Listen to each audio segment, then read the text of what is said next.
Hello everyone, it's the Red Bull origin of man. Dam is red blood. Adumah is red ground. In Hebrew, Edom is the color red and Adam is the red man.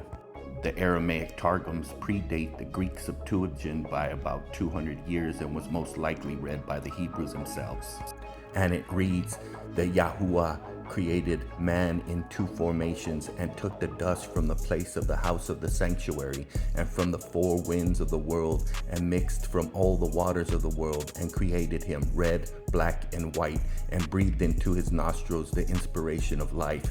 And there was in the body of Adam the inspiration of the speaking spirit unto the illumination of the eyes and the hearing of the ears. Jonathan, Targum, Gen 2:7. This Egyptian image reminds me of something I read in the book of Enoch, Into which the water began to descend until the dry land appeared, and the ship remained on the earth, and the darkness rescended, and it became light.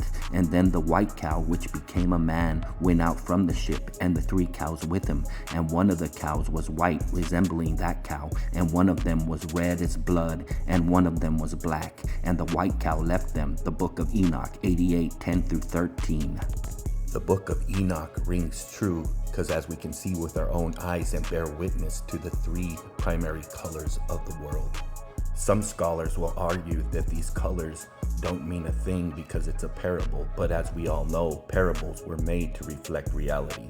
As we remember, in that parable they called Noah white, and as we can see in the birth of Noah, Enoch 106-109, Methuselah took a wife for his son Lamech, and she bore him a man-child, and the body of the babe was white as snow, and as red as the blooming rose, and his hair of his head and his long locks were as white as wool, and his eyes like the rays of the sun. Some people point to the word locks and wool to try and point out that Noah was black, but as you can see, this is a reference to the color of this hair and not the texture. But let's get back to the good part. When he opened his eyes, he lighted up the whole house like the sun, and the whole house was very full of light. And when he was taken from the hand of the midwife, he opened up his mouth and praised Yahuah of righteousness. His father Lamech was afraid of him and fled and came to his own father Methuselah and said to him, I have begotten a strange son. He is not like a human being, but he resembles the children of the angels of heaven. Enoch 106-109. Now I know what you're thinking. It sounds like Lamech was a little paranoid. But when we get to this following texts, we start to understand why he was panicking. Gen 6:1-2. And it came to pass when the men began to multiply on the face of the earth, and daughters were born unto them, that the sons of God saw the daughters of men, that they were fair, and they took them wives of all which they chose. We all know that giants were on the face of the earth in those days, but let's look at this text for a deeper understanding. Semyaza and Uzziel, who fell from the heavens, were on the earth in those days, and also after the sons of the great had gone in with the daughters of men, they bare to them. And these are they who are called men who are of this world, men of names. Gen 6:4, Targum of Jonathan. Now we could see what alarmed Lamech and made him afraid of his child, because his child carried the same traits as the other children that were born of the union between the women and the fallen angels. But for now, let's get back to Noah's 3 children and see if we could figure out which lands they settled in. Keep in mind, they're speaking about the whole earth. Jubilees 8:10-11. And it came to pass in the beginning of the 33rd Jubilee that they divided the earth into 3 parts for Shem and Ham and Japheth, according to the inheritance of each, in the first year, in the first week, when one of us who had been sent was with them. And he called his sons, and they drew nigh to him, they and their children. And he divided the earth into the lots, which his 3 sons were to take in possession. And they reached forth their hands, and took the writing out of the bosom of Noah their father. So after reading this, it's pretty clear to me that the whole world was divided into 3 equal parts as an inheritance for his 3 children. And according to the other text, his 3 children were of 3 different colors. So let's see if this matches up with what we can see today. I'm going to go ahead and put the whole text of Jasher up here so you can go ahead and pause it and read it. But I'm just going to read this last text as it's giving the inheritance to Japheth. And it extends to the regions of the river Tina in the northeasterly direction until it approaches the boundary of the waters towards the mountain of Rapha. And it turns around towards the north, but it is cold. And the lands of Ham are hot, and the lands of Shem is neither hot nor cold, but it is of blended cold and heat. You can go through the text and it describes the lands in detail, but I just want you to concentrate that Jasher inherited the cold climates of the world, Ham inherited the hot climate portions of the world, and Shem received the mild temperature lands. So basically we see that the texts are describing lands that sound a lot like Eurasia, Africa, and the Americas.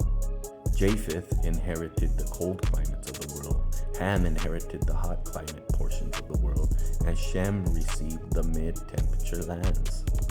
As written in the book of Jasher, I find it very interesting that if you take into account the colors of the bulls from the book of Enoch, the colors of people match up perfect with their climate.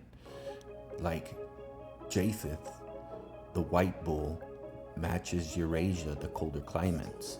Ham, the black bull, matches Africa, the hotter climates. And Shem, the red bull, matches up with the Americas. And the oldest of these people groups can still be found in their inherited lands today. So let's see if we can figure out which lands match which territories that were given to Noah's 3 sons. In order to do so, let's take a good look at the layouts of these lands and figure out the average temperatures of these lands.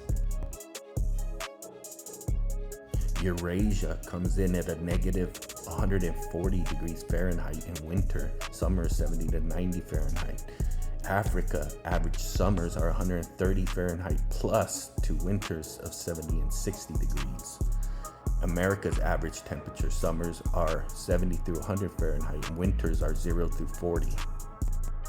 So clearly, these 3 main land masses with clear borders, their temperatures line up with what we find in scripture. Now let's see which are the oldest people groups we find respectively in these lands today. Is this accurate? And does it align with what we can actually see with our own eyes? We can also see that other people groups pop up at the borders of these bordering territories from the mixing of Noah's 3 sons. For example, the Inuits are a mix between the Native Americans and the Eurasians. White Asians are the oldest civilization found in these lands today, and Black Africans are the oldest indigenous peoples of these lands. And Redman Native American is the oldest indigenous people groups of the Americas according to the oldest Spanish journals. And as confirmation, I find it interesting that whoever did this map from the 1400s knew exactly what they were doing when they were representing the 3 main people groups that were on the face of the earth in those days. Now I know that this is a lot to think about, so I will leave you with this last scripture. Now, like before, I'm going to put the whole text on the screen. You can read it, but I'm going to jump to the part that I think is important. What are these, my master? And the messenger answered and said to me, These are the 4 spirits of the heavens, coming forth from presenting themselves before the master of all the earth. The one with the black horses is going out to the lands in the north, and the white ones have gone out after them. And the speckled red ones went out to the lands in the south, and the strong ones went out eager to go to walk to and fro in the earth. Now, taking into account the book of Enoch, the parable of the bulls, this is also a parable talking about the 3 major people groups of the earth. This is my very first video. I expect to make more content, so if you like what you see, subscribe. Till next time, stay blessed.